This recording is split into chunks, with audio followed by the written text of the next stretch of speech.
अस्सलाम वालेकुम dear students, welcome to mathic material. जी बेटा, ये ट्रिग्नोमेट्रिक आइडेंटिटीज हैं जो मैंने यहाँ पे लिखी हैं। अब ये है sine square theta plus cos square theta is equal to 1। इनका प्रूफ भी है, लेकिन हमारे इसमें हम प्रूफ हम नहीं देखेंगे, हम सिर्फ ये देखेंगे ये वैल्यूज किसके बराबर होती है, क्योंकि हमने आगे क्वेश्चंस कुछ सॉल्व करने हैं जिनमें हमारे पास ये जो वैल्यूज है ना हमारी मदद करेंगी, उनकी मदद से हम क्वेश्चन सॉल्व करेंगे। तो पहली जो हमारे पास आ रही है वो sign square theta plus cos square theta किसके बराबर होता है 1। ये इसके ये एक आइडेंटिटी है, ट्रिग्नोमेट्रिक आइडेंटिटी, कि अगर साइन स्क्वायर थीटा और कॉस स्क्वायर थीटा का सम हो तो वो हमेशा 1 के बराबर होता है। अच्छा, इसी से आगे दो वैल्यूज और निकलती है। कैसे? अगर मैं इसी साइन स्क्वायर थीटा को इधर रहने दूं और कॉस स्क्वायर थीटा प्लस का उठा के उधर ले जाऊं तो ये क्या बन जाएगा? ये बन जाएगा मेरे पास sine square theta is equal to 1 minus cos square theta. ये तो इससे हमें पता चला कि अगर हमें कहीं जरूरत पड़ी साइन स्क्वायर थीटा को हम 1 माइनस कॉस स्क्वायर थीटा में चेंज कर सकते हैं। मोस्टली हम क्या कर सकते हैं कि 1 माइनस कॉस स्क्वायर थीटा अगर कहीं पर मौजूद है तो हम उसको साइन स्क्वायर थीटा में लिख सकते हैं। ठीक हो गया। इसी तरह से इसी को जैसे साइन स्क्वायर थीटा अलग किया है, कॉस स्क्वायर थीटा को भी अलग कर सकते हैं कि कॉस स्क्वायर थीटा वो फिर किसके बराबर हो जाएगा? 1 माइनस साइन स्क्वायर थीटा की। यानी कि अगर minus 1 minus sine square theta है तो हम उसकी जगह पे कॉस स्क्वायर थीटा की वैल्यू को पुट कर सकते हैं। ओके जी। नेक्स्ट देखें जी, हमारे पास 1 plus tan square theta is equal to secant square theta. ठीक है। अब इसमें भी उसी तरह से कि अगर मैं इस 1 को उधर ले जाऊं तो ये मेरे पास आ जाएगा tan square theta is equal to क्या आ जाएगा? ये बन जाएगा सीकेंड स्क्वायर थीटा माइनस 1।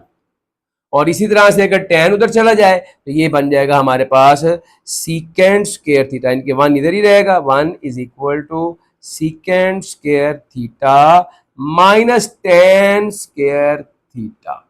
तो यहां से हमें ये पता चला कि अगर हमारे पास secant square theta minus tan square theta आए तो हम उसकी जगह 1 पुट कर सकते हैं। ठीक है। इसी तरह से अगर हमारे पास सीकेंड स्क्वायर थीटा माइनस 1 आ जाए तो हम उसकी जगह value tan square theta put कर सकते हैं। Okay ji.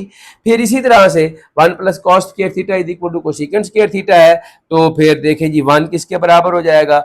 1 will be equal to cosecant square theta minus cos square theta के।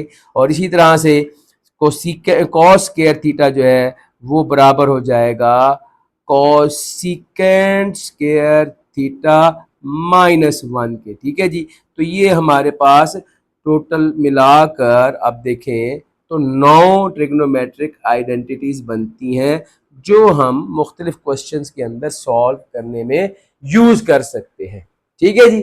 3 यहां से, 3 यहां से, 3 यहां से बन गए। ठीक है। अच्छा, इसके अलावा कुछ और, जैसे अगर टेन थीटा है, टेन थीटा जो है हम उसको sine theta over cos theta इसकी वैल्यू लेते हैं। ठीक है जी।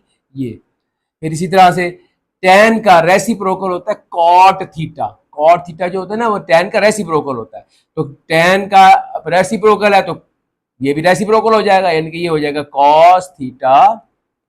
Cos theta over sine theta. ठीक है जी। इसी तरह से अब देखिए तो साइन थीटा है, ठीक है, तो ये होता है 1 ओवर कोसिकेंट थीटा, या हम इसको यूं भी कह सकते हैं कोसिकेंट इधर चले जाए साइन इधर चला जाए तो ये बनता है cosecant theta 1 over sine theta के बराबर। तो ये कुछ वैल्यूज हैं हमारे पास ट्रिग्नोमेट्रिक्स जो हम यूज करते हैं। हमारी जो है वो एक एक्सरसाइज है 10th क्लास की 7.4, ठीक है, जिसमें हमने वेरीफाई करना होता है आइडेंटिटीज को, तो उसके अंदर ये वैल्यूज जो है ना ये हमारे काम आती है। ठीक है। और इसी तरह से ये कॉस का भी आ जाएगा। ये कॉस का क्या होगा? जैसे कॉस का आ जाएगा हमारे पास, तो ये आ जाएगा cos theta is equal to 1 over secant theta. तो ये इसको यू भी लिख सकते हैं, और secant theta is equal to 1 over cos theta. ठीक है जी।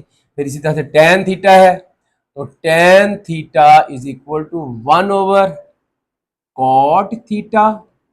और या फिर cot theta is equal to 1/tan theta. ठीक है जी। तो ये हमारे पास कुछ वैल्यूज हैं और ये आइडेंटिटीज हैं जो हमारे काम आती हैं क्वेश्चंस की, इनके आइडेंटिटीज को आगे प्रूव करने के लिए लेफ्ट हैंड साइड और राइट